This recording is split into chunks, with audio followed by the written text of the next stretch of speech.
A gusting wind blew out of the northeast, carrying winter's hard and bitter scent. I heard a sound behind me. I smiled. Mara must have been awake after all and followed me. I turned to greet her. It was Vintel. I was too surprised to speak, and a fear I didn't understand prickled along my backbone. "Have you not the manners to say good morning?" Vintel smiled at me, but her smile never reached her eyes. "Good morning," I said. "You rise early." "Yes." "Earlier than your warrior?" "Sometimes." She looked me up and down. "You're very small," she said. She looked at me as she would have looked at a fish she'd caught that was too small to keep. Her look made me feel small. "Marin can be persuasive," she said. "I think your foolishness has saved me from making an unfortunate mistake." I had no time to think about her strange remark. She was still smiling, a sly and dangerous smile. When I first saw her, she was standing at least 10 paces from me.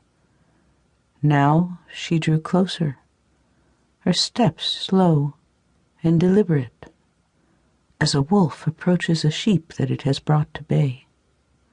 I resisted the urge to back away from her.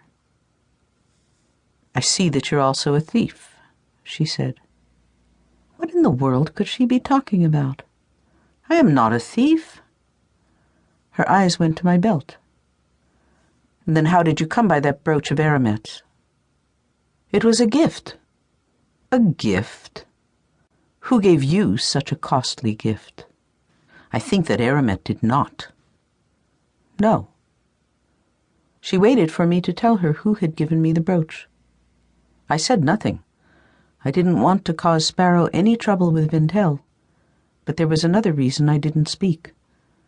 Whether or not Vintel believed I'd stolen the brooch, the accusation was a deliberate insult meant to humiliate me. An angry little flame began to burn inside my chest. "If you can't name the giver of the gift," she said, "then I must believe that you took it from Aramet's things when I sent you for her grave goods." "I did not," I said. A sudden gust of wind blew something into my eye. I ignored it. I didn't want Vintel to think she'd made me cry. "I gave that brooch to Aramet," she said. "It should have come back to me. Give it to me now, and I'll say no more about it." She reached out her hand. I didn't move. I knew that I should give her the brooch, that once I'd given in, her pride would be satisfied, but I couldn't do it. I was too angry. "You truly are a fool," she said. She took another step toward me. "In that case, I'll take back what belongs to me and whip the puppy that ran off with it." It was not her words that frightened me. It was her eyes.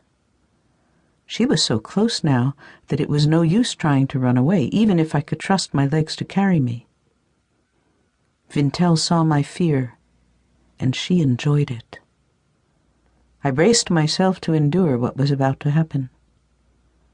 I caught a movement out of the corner of my eye. Vintel saw it too. She turned in time to see my warrior step out from behind a stone wall that reinforced the earthworks. Mara's hair lay loose over her shoulders, and the gusting wind whipped it across her face. She tossed it back with a motion of her head that looked like a challenge. "Whose puppy were you going to whip?" she asked Vintel.